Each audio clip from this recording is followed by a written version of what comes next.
সপ্তম বর্ষে ড্রাইভ হৃদয়া রোটারি ক্লাব অফ ওল্ড সিটির উদ্যোগে র্যালির আয়োজন। রবিবার বাইপাসের সিলভার স্প্রিং ক্লাব থেকে শুরু হয় র্যালি। অসহায় অসুস্থ শিশুদের হার্ট সার্জারির জন্য এই উদ্যোগ।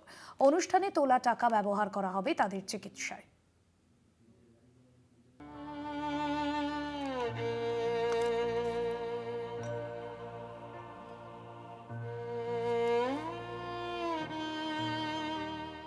ডাক্তারবাবুরা আমাকে একটি অপারেশন করার জন্য পরামর্শ দেন, তাই সেই টাকার কিছুটা পরিমাণ আমি আমার জমানো টাকা থেকে দিই, আর বাকি টাকা rotary Club of Calcutta old city সাহায্যে পাই।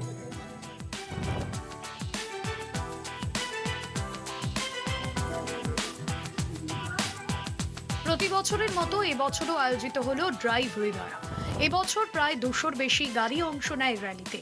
র্যালিটি শুরু হয় বাইপাসের সিলভার স্প্রিং ক্লাব থেকে। Rotary Club of old city কর্তৃক আয়োজিত এই র্যালির আয়োজন পিছিয়ে পড়া শিশুদের জন্য। এই অনুষ্ঠানে তোলা টাকা ব্যবহার করা হবে অসুস্থ শিশুদের হার্ট সার্জারির জন্য। আমরা এইভাবে চলতে চলতে প্রায় 69টা বাচ্চার হার্ট অপারেশন অলরেডি করে ফেলেছি।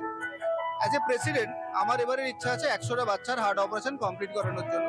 যে সকল বাচ্চারা কনজেনিটাল হার্ট ডিজিজ নিয়ে জন্মায় এই ভারতবর্ষে, তাদের পাশে দাঁড়াবার চেষ্টা করে যদি তাদের ফাইন্যান্সিয়াল ট্রাবল থাকে। অনুষ্ঠানে উপস্থিত ছিলেন গায়ক সুরজিৎ চট্টোপাধ্যায়, অভিনেত্রী প্রিয়াঙ্কা সরকার সহ আরো অনেকে। এদিন উদ্বোধন করা হয় বার্ষিক ক্যালেন্ডার। এবছরের থিম ছিল মহানায়ক উত্তম কুমার। কলকাতা টিভি।